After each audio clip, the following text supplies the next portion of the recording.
Hello, welcome to Vienna Past and Present, where we walk through the gilded and sometimes not so gilded halls of Vienna's history. I'm Carmen, I'm Austrian American, and I'm joined by my lovely friend Stephen. Hey, excited to talk about Pez today, are you? Yes, I haven't seen a Pez in ages. Or have you? Okay, so after this, you may just start seeing them everywhere, okay? From what I've read, they should be basically at every store. This is a huge thing in Austria, so we're going to put that to the test and see what you think. Yeah, we're gonna see. As a kid, I had them a lot. Same. And just be gentle with me, everyone. This is the first Steven centric episode, but this was an American documentary, so I thought this was appropriate. There's definitely some Austria connections.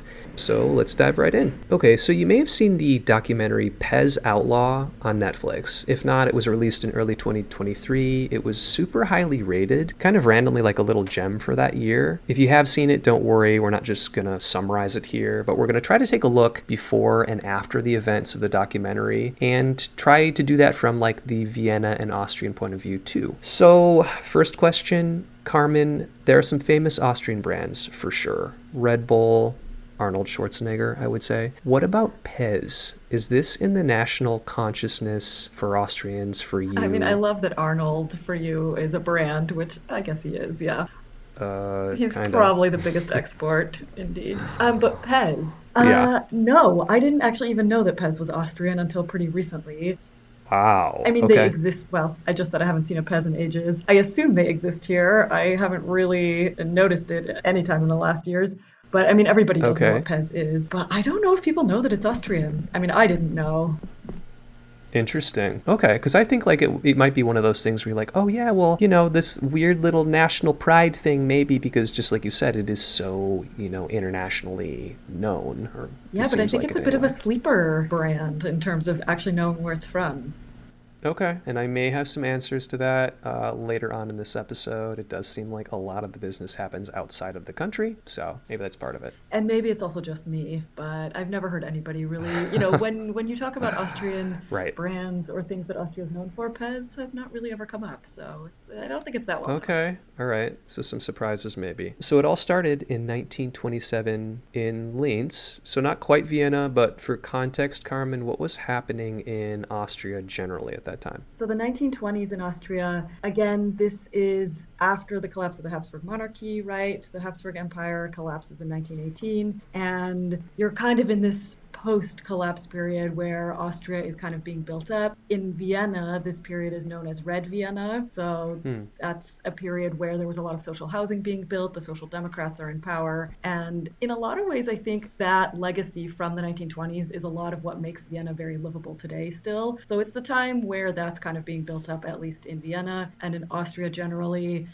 It's kind of things are picking up again after everything kind of collapsed. Austria lost a bunch of land. Now it's this small country. And in the 1920s is this real, rebuilding kind of era with electrification, industrialization, all of that is kind of going on. Okay, so in 1927, Edward Haas III created a small, flat, minty at that point, candy that he called Pez from an abbreviation of the German word for peppermint. Carmen, does that sound like peppermint? Are you getting, like, can you see that? Because I had no idea. Well, only kind of. So the word for peppermint in German is Pfefferminz. And so the P, the Mm-hmm. E, and the Z, I guess he took the first letter, a middle E, and the last letter and called it a day. Okay, so he was freestyling a little bit. Freestyling a little bit, I would say. Yeah. So, I mean, no, just off, like, I mean, I've obviously, like I said before, I didn't even know Pez was Austrian. I did not know that it was a German name.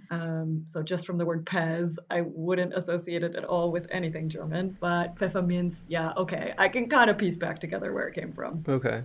This part of the story will probably sound kind of familiar, but Haas, he was from a wealthy family based near Linz, and this was a family of inventors, and it wasn't even his first invention. So, according to Wikipedia, his grandfather was a physician who may have died from experimental treatments that he administered to himself, which I guess was like the way that you did things back then, but inventor. I guess, yeah. I mean, I think the whole inventor slash physician slash, scientific Right. thing was more or less just experimenting on yourself and seeing how it went, right? Or experimenting on some family Yeah. members. Isn't that how we got like the polio? No, not polio. The polio vaccine? No, smallpox vaccine, Really? Okay. I right? mean, Wasn't that Something like experimenting on some family member and then it happened to work. I do not know that particular story, but I mean that kind of sounds right. This does not seem like a time with a lot of board certifications or something, right? There were just fewer. I don't think so. And I mean, the Austrian countryside is probably Yeah. even less concerned about any kind of Okay, board. so for a Vienna person, Linz is the Austrian countryside. It's like shots fired, I feel like, but let's just let that hang. I mean, Um, yeah, it's not even Austria's second biggest city, so it's kind of valid. okay. Wow. Okay, let's move this on before it gets uglier. So, Edward created a light baking powder mixture for Gugelhupf cakes as an adolescent, and it was called Hasen. It was sold all over the Austro Hungarian Empire in its final years. This is when he was an adolescent, so pre 1927. And it was supposedly because of the health risks from yeast at that point. So this contained a baking powder instead, and it was an early boxed cake mix, which is kind of interesting. And I think they still sell it or some form of that. Is this a familiar cake for you, Gugelhupf cake? I'd never heard of it. It looks kind of like a bunt cake, I guess, for Americans. I think it actually is a bundt cake. Yeah, Gugelhupf is a totally standard cake Oh, in Austria. It's like what your okay. grandma makes for you. And my grandma made excellent Gugelhupf cake, so it's got a soft Okay. spot in my heart. Well, maybe the secret was this mix. Okay, so do a little digging. I mean, I think my grandma would be very insulted if I accused her of using a mix, Oh, but maybe she did. Who definitely, knows? right? So just search the cupboards, right? So, for Edward's next venture, he started buying peppermint oil from a chemist to make the small flat candies that would become Pez. He marketed them as, and they first gained traction as, an anti smoking mint, like a smoking alternative. And then the dispensers debuted in 1947 as a sanitary way to dispense the mints. So, to me, this is pretty, like, forward thinking. It seems kind of virtuous almost, like it's anti smoking way before its time, right? Yeah, the 1920s, 1927, he comes up with this, right? So, yeah, that's super early. And Austria, in terms of Yeah, I was going to ask smoking, about impact. Austria is not a country that I would associate with being very forward thinking on the smoking front in general. Right. Okay. So we looked this up, and my perception from my visits is that smoking was more common than the stats actually say. So it's something like 26% of Austrians smoke, and in the US it's like 23. It's only slightly higher, right? And in Europe it was kind of like in the middle of the pack, it looked like, but That really surprises me, yeah, because I always thought it was much higher than that actually. Maybe it's also, I mean, it's gotten less in the last years, and maybe it has come down to something that is halfway in line with other countries. But Austrians, I think on the whole, smoke a lot, and or maybe it's just more public, because for a long time there were no real regulations against it. So maybe it's a little hard to compare. I think in the US it's been kind of banished for so long. right. Or it's not allowed in restaurants, but it looked like in Vienna at least there were smoking sections still, which is kind of, for someone in the US, that's like a throwback to the 90s even. Yeah, Austria was super late with, having separate smoking sections in restaurants or just, banning smoking altogether. Okay. Much, much later than in the US. When I first started studying here in 2008, people smoked inside the university, which was shocking to me. I mean, Yeah, in the US, you that's couldn't really imagine that. I mean, that's like 1960s for me, you know? right. And you just walk into this university and people are like hanging out the window smoking. The professors are smoking. I mean, it was a different scene. That doesn't exist anymore. Yeah, and that's a good point. Maybe it's just kind of the publicness is different.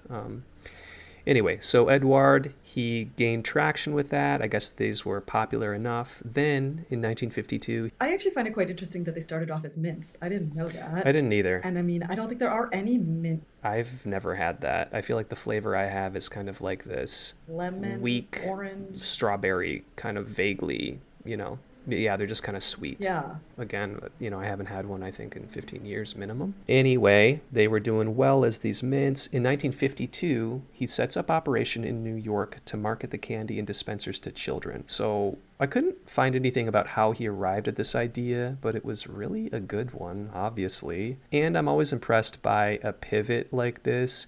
It's not even 10 years after the war has ended, and this person is like, I'm going to sell my anti smoking mints to children in another country that could very well have high anti German or German ish sentiment still, but, it was a hit. I also find, anti smoking to children is also pretty interesting, but maybe in the 1930s and 40s, that's like still relevant. Exactly. Like he must have had this different idea for like these flavors and stuff like that before, because I just don't think kids like mints that much, right? Or even back then, I wouldn't think that kids would like mint, but maybe they did. Maybe they did. I don't know. Yeah, I don't really think so. But did I read somewhere that the dispensers actually started off as intended to sort of mimic a lighter? Oh, I didn't see that, but that completely makes sense, right? Because if you have a bunch of people who are smoking, right, maybe you want to blend in with the other smokers. Yeah, I kind of think I read that somewhere that it was, Okay. it didn't start off with, cutesy Mm-hmm. Disney figures or Right. whatever on it. I think they were supposed to look like lighters actually, which would make sense if it's an anti-smoking thing, that it kind of looks like you're fitting in with the crowd, but you're just eating a mint, Yeah, that's you know. an interesting evolution. But yeah, it was eventually a hit. By the 1960s, it accounted for 70% of Austria's confectionery exports. And eventually, 98% of Pez revenue was coming from outside of Austria. So good on him. Yeah, he cornered that market, I guess. Yeah, and I only think that's interesting to include because I tend to think of Manar when I think of Austrian candy, not Pez. Yeah, and 50% of Pez revenue was from the US alone. Do you think manna is well known in the US though? Maybe you know it because you've been to Austria. No, not really. I think that I only know it because I went there, like go to Vienna, it's everywhere. And then when you leave, then you'll notice it. You know what I mean? And I'm like, oh yeah, I know what this is. And yeah, like I think it's a little creamier. Like I like it, right? But yeah, I feel like there has to be a European candy selection. I feel like it's at my local grocery store, but that's because there's a lot of expats in this area. But I mean, yeah, it is not in most grocery stores at all. I mean, people probably don't know it's from Austria, but Pez for sure has a much more global presence, I would say, Yeah. than manna. Manna is huge here in Austria and especially in Vienna, but Yeah. I'm actually surprised that you know it. Okay. And yeah, maybe that's just from, like when I hang out with you there, we're kind of in city center and that kind of stuff. But I swear you see it at, duty free places sometimes. Like it's not Yeah. like if I had to find it, I feel like I could find it today. There's like a couple European like import stores or something. And they're chocolate wafers. You really can't go wrong with Exactly, them. yeah. Like internationally loved, I feel like. So the US Pez operations, they were sold off in the 1960s, and that brings us to the period of time that the documentary covers. I'll just kind of summarize it here. The incredibly short version is that an obsessive, very daring American collector named Steve Glue, he started importing his own European Pez containers and designs that the American Pez company declined to import. The European Pez company looked the other way, and then collectors in the US went nuts, and so did the American Pez company. So they were basically chasing him, trying to end it. Chaos ensues. It's really worth a watch, even if you're not into Pez. Like I said, it's kind of this sleeper documentary hit for Netflix last year. I love how you're like, even if you're not into Pez, Well, on the off chance that you're not right. like a total Pez fanatic. It's rare, but you may not be. Right. Yeah. And Carmen, you have not seen it, so maybe you can follow up if you have any thoughts. I think it's really an easy watch. It's pretty entertaining. Yeah, I want to check it out. I haven't seen it yet. So what happened after? I really hoped that I could bring more to the like post documentary updates. In fairness, it was just like a little over a year ago that it was released, so maybe, there hasn't been like a whole ton of time for updates yet. On the Pez front, they launched an NFT collection. You can watch virtual Pez containers spin around. You can virtually refill them. You can virtually dispense candies. Okay? Oh my God. So wait, what do you mean? Austrian product. National pride, Carmen. If I can buy an NFT Yeah. of a Pez dispenser that I can refill and Spin watch around. spin You can around? refill it. You can have a candy go out of it. You can like open it up. Is this like a modern day Tamagotchi or something? I mean, what is this? Yes, but you have even less in your hand. Okay, think of it that way. Right? And I mean, we're not going to cover NFTs today. That's its own, series. But yeah, very lifelike. They have little plastic mold lines. I looked at these NFTs. It's like almost as, if these machines made them. So kind of interesting. There's like different colors. We can include a link here in our show notes. If you're curious, I'm looking at one right now. A first of its kind limited edition Pez mascot featuring lovely heart yeah, eyes. adorable what they're attempting there. If you're curious, the prices are not high for these. Okay, so I think I saw some for under $2 if you want to own one of these virtual Pez containers. I think that's attainable for most of our listeners. And I think that's probably about what it's worth. Okay, yeah, maybe. Right. As far as the Austrian characters in the documentary, couldn't find a lot online. I was especially looking for information on Johann Patek. He is supposedly one of the biggest collectors of Pez containers in the world. He's based in Vienna, perfect for this podcast. He talked himself up a lot in the Netflix documentary too. At one point he was saying that he thought the filmmakers should be making the documentary about him instead. But after all that, I couldn't really find anything online about him. So maybe it's one of these cases where he has an eBay screen name and you need to know what it is. I kind of suspect that it might be like an older school collector scene kind of thing, or I'm bad at Googling. So. Wow, humble. The whole documentary should be about him, and yet he has no presence online. But you did potentially find his listing in the phone book, Carmen. You looked locally. Yeah, I looked. I mean, I just kind of looked up his name and I found a phone book listing. There's two listings in Vienna for a Johann Patek. So Okay. maybe I'll give him a call and see what he has to say. Yeah, that would be an interesting Just out of the follow-up. blue. Mm-hmm. I would like your input. Yeah, if he has any statement. On a personal note, I watched this documentary when it came out here in the US with a friend who was a serious Pez collector as a child. He grew up in Ohio, near where a lot of these national conventions were taking place in the 1990s. That sounds like something that would happen in Ohio. That sounds about right.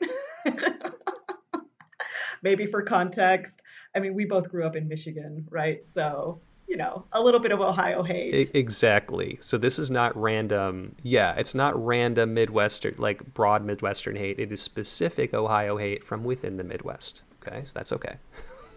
So, welcome to all our Ohio listeners. Mm-hmm.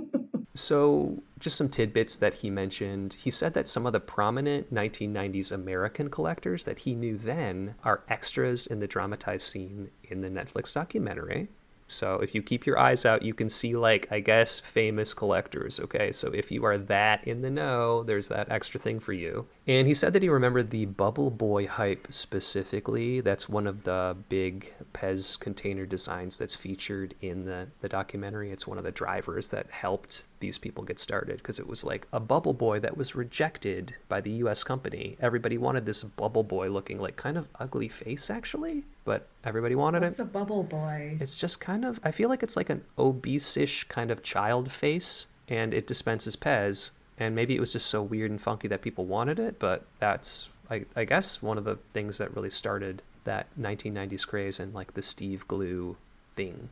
Okay. But that's not like a character that, like, it's called Bubble Boy and that's some sort of like trademark thing. Not that I know of. No, I don't think so. Do you know? I mean, I have to say, I don't think I've really thought about Pez since I was about 10 years old, although I was into them. I had my little dispensers, and I mean, it was kind of cool when you were a kid. Is this like primarily an American craze? Or do you know if this is like a sort of global thing? My sense is that it was, at least in the period that's covered in this documentary, because there was a lot of scarcity in the US because they kept declining to buy all of these designs. And in Europe, there were lots of designs. You could kind of buy a bunch. If they were sold out, it sounds like they would just make more, like a kind of a normal company. But I think that scarcity in the US drove that. I don't know now, because from some information I was scanning, I seem to recall that, Asia is a bigger market too, but I think, the US is still kind of the big one. Okay. And are there particular ones that are somehow super valuable or very limited? And was there anything in the documentary about, why are people so into this? Or are there specific ones that they're kind of chasing after? How does this whole scene even work? Gosh, yeah, I'm not a collector, but like from what I picked up from the documentary, it seemed like scarce ones. There were sometimes mistakes, you know what I mean? So it's like, it's almost like the action figure collector market, from what I understand of that. It's like, oh, only 10 of these were made because it was a concept. Sort of that idea. I think there were different collaborations too, right? Like, I seem to recall that the first kind of famous one was a Batman, I want to say, like a Batman collab kind of thing. But yeah, I don't know really what that landscape is like now. Are they actually valuable, any of them? Or is this like a Beanie Baby kind of hype? I feel like it's more durable than Beanie Babies somehow. Maybe because some of these things are limited, right? Or more limited than Beanie Babies, right? Because I think Beanie Babies was largely their own IP, right? But I think with Pez, and I'm really kind of going on a limb here, I think with Pez, right, like they can't just print Batman whenever they want, right? Because there's licensing stuff to figure out. So it's like, oh, that's just going to be from the past. There's only those 100. And, no offense, but a lot of people, they probably bought a Batman Pez and they threw it away. Yeah. So, there's, probably that scarcity too. But yeah, the sense from the documentary is that it wasn't like new releases of Pez are, people are wildly eating them up anymore like they were in the 90s, but still now maybe there's those original scarce ones that are still Do valuable. you know what kind of prices these sell for or sold for in the 90s? Oh, gosh, I feel like he was selling them for hundreds of dollars, and these were the new ones that he had printed. I watched this only a couple weeks ago, so it'll be embarrassing if I'm wrong. But yeah, I want to say hundreds of dollars, but those are the ones that he could make, right? As far as the collector ones, I don't really know what those were, but my sense was that they were worth thousands to people. And it's a small enough collector community that like this person in Ohio knew of this Viennese guy, Johann, who knew of this other, right? And they were like friends or frenemies, and they kind of go into the politics too in the documentary. And I think that's kind of another interesting angle. The politics of Pez. So, Carmen, where do you go from here? Will you seek these out? Will you start noticing them everywhere? I want you to report back. Yeah, I'll have to report back. I mean, maybe I'll give Johan a call or whoever this Johan is in the phone book Mm-hmm. and see what he's up to. But yeah, maybe I will start seeing them everywhere now that it's been suggested to me, Yeah, it is now, one of your national candies. I had no clue. now that I'm informed. Yeah, and your dad is visiting you right now. Yeah. Maybe ask him if he has any sort of memory of any of Yeah, I this. can ask him. Do you mean like from his childhood? Yeah. Because I know he definitely bought Pez dispensers for me and my sisters. I'm sure he has some memories of that because we always asked for them. Wow, now you're asking for them. Okay, we should do a follow-up. Okay, you show us your collection. Yes, they were cool in the 90s, Steven. Yeah, I had some too. Yeah. Mm-hmm. No, I did. Don't pretend like you didn't have any. I had like a little display case in my room where I displayed actually primarily these little Swarovski figurines that my parents would like bring back from Austria. And I know I had at least one Pez dispenser in there too. That like got pride of place. Now you have a case. Okay, the last 5 times I said it, I was joking. I'm like, okay, more's coming out, but now you have a case. You put them with your Swarovskis? Yes. Which, unbeknownst to me, maybe I did somehow know and then forgot that they were Austrian because Swarovski's Austrian too. That was like maybe my Austrian display case. I don't know. But I remember I had one of Tweety Bird that I was like somehow super into, or I don't know, but that one was in my display case. Oh, I feel like I had a Tweety Bird. Yeah, it was cool. It was the 90s, baby. What? Okay, I'm gonna Google some of these, and maybe this is in my like deep memory. All right. Tweety Bird just Yeah. sounds familiar somehow. Turns out we're both closet Pez heads. Wow. Yeah, we didn't know these memories would come flooding back. Tweety Bird Pez. Googling immediately. Okay, looks very familiar. All right, I might ask my parents. They're gonna be like, "What?" All right. And what about you? Do you see Pez around, like in your grocery stores? I feel like I do, but then at the grocery store I go to, usually there's this seasonal, like, oh, this season passed pile of like seasonal food. You know what I mean? It'll be like, okay, all the Easter dyeing stuff is in a pile now, and like take, zillion% off, or like Easter candy. I just wonder if I'm imagining that it's in that pile and it isn't actually.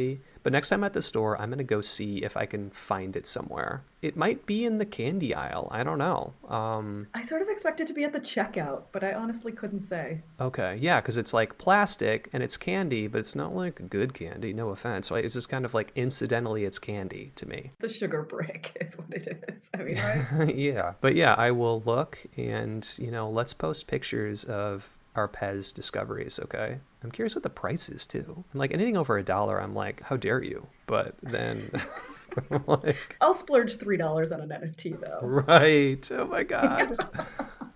The physical thing can't be more than one. Listen, if nothing else, Pez is a survivor of a product, okay? So good for them. They're NFTs. They're going to be around for another 100 years. Yeah, they've been around for almost 100 years, so I mean, they're hanging on. You got to give them credit for that. All right. Anything else on your mind, Pez-wise? I actually want to see if I can find Pez dispensers because I think that's something I haven't seen in ages. So I'll have to give you some kind of debriefing in the next weeks on what I've discovered.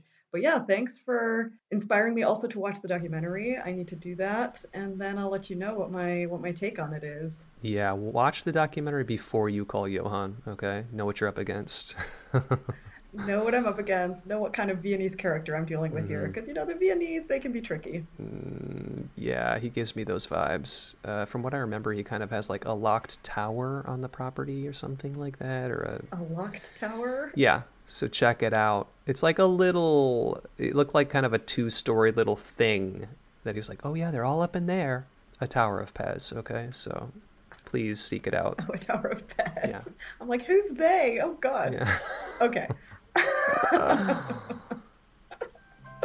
um, but yeah, cool. Thanks for kind of giving me some information on my on a new national candy I didn't know about. Okay, that's it for today. You know your mission, Carmen.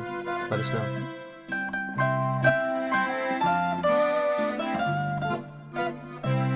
That's it for today's show. Thanks for listening, and if you liked what you heard, tell your friends about it or leave us a 5-star review. And if you didn't like it, that's cool. You don't have to worry about that review. Right. You can find us at Vienna Past and Present on social medias or Vienna Past and Prez on Instagram. Send us your show ideas at viennapastandpresent@gmail.com. Auf Wiedersehen, pfiat euch, Baba. Bye.